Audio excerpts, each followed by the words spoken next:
অর্থ উপদেষ্টা ডক্টর সালেউদ্দিন আহমেদ জানিয়েছেন, ফেব্রুয়ারিতে জাতীয় নির্বাচন, তাই মেয়াদের বাকি সময় সংস্কার করে দেশকে যতটা সম্ভব এগিয়ে নিতে চায় অন্তর্বর্তী সরকার। বলেন, ব্যাংক খাত এখনো ঝামেলার মধ্যে আছে।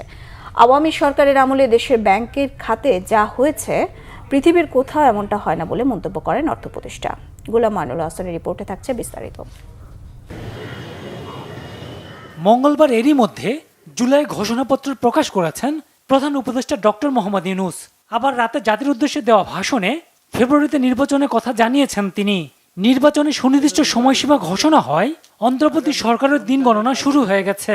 2026 সালের ফেব্রুয়ারি মাসে জাতীয় নির্বাচন অনুষ্ঠানের আয়োজন করেন।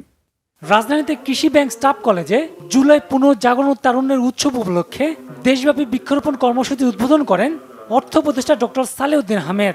এ সময় তিনি জানান, অন্তর্বর্তী সরকারি মেয়াদের বাকিটা সময় দেশকে যতটা সম্ভব এগিয়ে নিয়ে যাবার লক্ষ্য।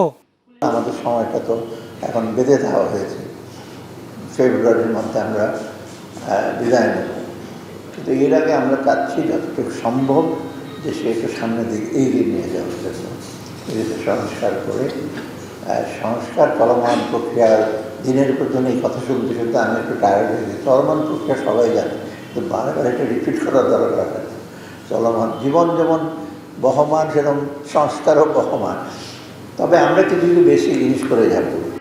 কথা বলেন ব্যাংক খাত নিয়ে, জানান 80% পর্যন্ত ঋণ ব্যাংকের চেয়ারম্যান নিয়ে গেছে। এমন ঘটনা নজির পৃথিবীর কোথাও নেই। ভেতরের খবর তো আমি মোটামুটি জানি, আর্থিক দিকটা পৃথিবীর কোনো দেশে এরকম আর্থিক অনিয়ম দেখেনি। আপনি করেন বুরুন্ডি করেন, বার্কিনা ফাসো বলেন, আইভরি কোস্ট করেন, কোথাও তো এইরকম হয় না।